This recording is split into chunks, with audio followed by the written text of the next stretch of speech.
Hello, everyone, and welcome to Tabor Talk. So, what a crazy year for the Yankees. Two more injuries. Harrison Bader, after he comes back, plays only 2 days, gets injured in center field, and Oswald Peraza going into second. He didn't slide, and it looked like I don't know if he broke his ankle or whatever. It looked nasty. So, I've never seen anything quite like this.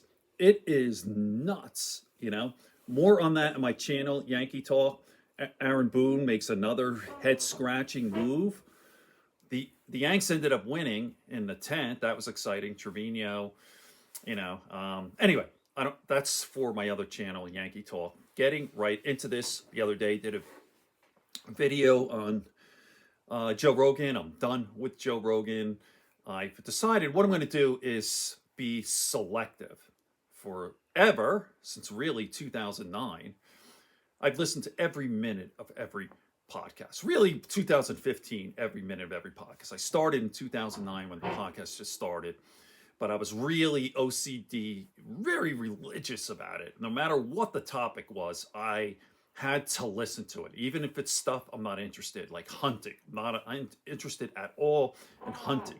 Cars. That's Joe. Not interested in cars. Even pool. Joe's a excellent pool player, and once in a while, it's just one of the things I do. Like I said, I'm a very loyal fan. If I like you, like I'm hardcore. I'm a diehard, and that's the way I am with Joe. So, what I said is the politics, because his politics suck these days. The last 2 years since COVID, a little bit before, as I talked about before. But there's no question about it. He's still, even though he's to the right, there's no one like him. He is unique. He has his perspective is original. He really is, even though some people say he's a meathead, he's dumb, he's an idiot. He's definitely not dumb. In fact, I still maintain that he's a genius on a certain level. Can be very dopey. He's got a lot of weak spots. I don't even think he's really a funny comedian, but I'm telling you, he does make you think. He's got these ideas, and when he has all these scientists on, all these high level guys, for the most part, he knows what they're talking about. He's not a boom. Sometimes talk about humor, jokes.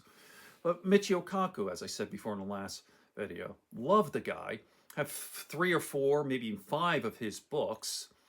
Theoretical physicist. He pays very close attention. He understands them and asks good questions. So he's not lost.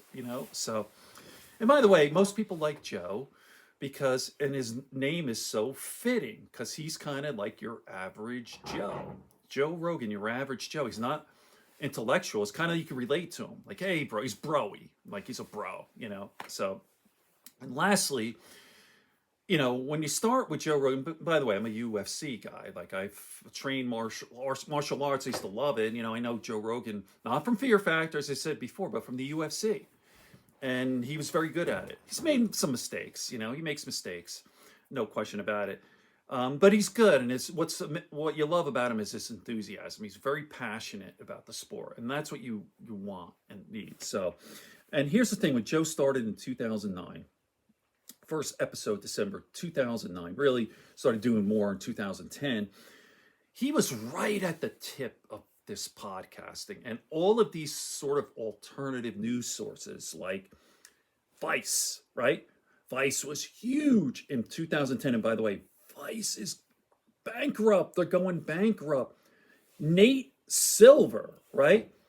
So Nate Silver from 358, right? So all of these, the Young Turks, was Cenk Uygur, who started that company, I think in 2006. So all of these kind of really cool hipster, whatever, kind of alternative news sources, and everyone loved Joe.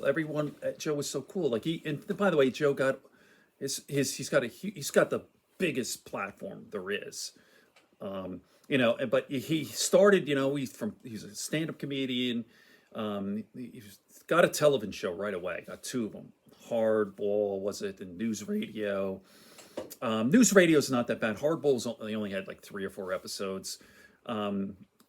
news radio with Phil Hartman. And Joe's very lucky. He's a very lucky guy. Like some comedians are very like envious. Like, how does this dude get a fucking deal, a TV deal? Like, I've been doing stand up. That was the goal for comedian stand up, especially in the 80s and 90s, was to try to get it like a television, like a deal and get a show, whatever. And Joe gets 2 shows right away. And then he gets the biggie was Fear Factor. Never watch a show. It's stupid. It's not my thing. But there you go. You have a big audience, the big Fear Factor audience. And then, of course, UFC. So he's got that going in. So he's got comedy, the Fear Factor folks, which is the dumbest people, then the UFC. And UFC's huge now. When I started watching UFC, it was like the worst thing when nobody was there, 93. And now it's like a mainstream, obviously big, huge mainstream thing. So, all right, there's my little rant. So I listened to the Michio Kaku. I loved it. Oh, by the way, Michio Kaku reads. He's very intelligent, but Joe's his show is very conversational. If you see it, Michio Kaku has his notes and he reads. He's so cool and so interesting, it doesn't really matter so much. But that's one thing. Anyway, and then today, or actually yesterday, it's Pauly Shore. And I had to listen to that. Pauly Shore's not political. He's a comedian. And everyone knows Pauly Shore. Mitzi Shore's son, Pauly. And he's a cool guy. He's kind of making a comeback. He's at Joe's club, whatever. Kind of a funny, goofy guy. And Pauly asked him straight up, like, Joe, you say that you're a liberal and a progressive. And I've been getting a lot of heat for my video, like from some people, like, hey, Joe's not a conservative, blah, blah, blah. I go, dude, have you been listening to the show the last couple of years? He's not hard right. So here we go. Pauly asked him straight up, you're in Austin, which is a liberal city, in Texas. Texas is a red state. Austin is the city is blue within a red state. And here's Joe Rogan, who is red now. Oh, here's Pauly. Here we go. This is interesting. Then as far as living out here now, being in Austin. Austin is very, I don't want to use the word liberal, but there's a lot of hipsters and people with skinny jeans and that stuff. Is it weird being, because I don't want to say you're red or you're not red, because I don't fucking know. Most people think you're red. Yeah. Is it like you're red living in a blue city in a red state? That is, this is a blue city, but I'm not really red. That's what I don't think either. No. Yeah. I've never voted Republican in my life. He says it all the time. Right. I think that both systems suck. And I think that what I'm pushing back against is the crazy ideologies. It has nothing to do with universal basic income. It has nothing to do with welfare. It has nothing to do with funding community programs and cleaning up. See, those are good things. I'm all for all that stuff. Yep. I'm even for higher taxes if I believe the government was competent with your money. I'm not like higher. If it's higher taxes and it proves that we have less crime and the world's a safer place, that would be great. But that doesn't seem like they know how to do that. And what seems like when you give a lot of money to the government, they create a lot of government jobs, and those government jobs make those people a lot of money. We looked into the homeless situation in L.A. And it's my friend Coleon Noir. And it is disastrous. Bureaucracy, we all know this. Basically, it's a right-wing talking point that government sucks. Less government's incompetent. That's a whole other video. We could get into all the details in the weeds. So there you go. That's what I'm going to do. So, like I said, he has a certain way about him that is so appealing. And it really is. I've been at all this stuff. My background is in journalism, right? So I'm very familiar with forever all of these sort of talk shows, media, journalism. And by the way, when he was good, he was simply the best. There's a reason why he has the #1 platform, and everyone loved him when he was on his game. And like lefties loved him, liberals loved him, right wingers, progressives, whatever. Everybody loved him. Fighters loved her. It was such. If you know the old Joe, so. There you go. I want to keep this under 10 because when I go over 10, something with I don't want to explain. Okay. Good friends, good books, and a sleepy conscience. Pauly Shore on Joe Rogan. My Yanks are in trouble. They have a day off. They're going to Tampa. Tampa is crushing it. Holy shit, what a year.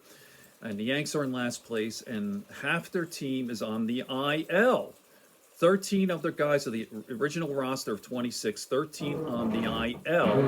Half their player payroll is fucking on the bench. 6. We have someone working here. We're building our, refurbishing our downstairs. That's why you hear the noise. So there you go.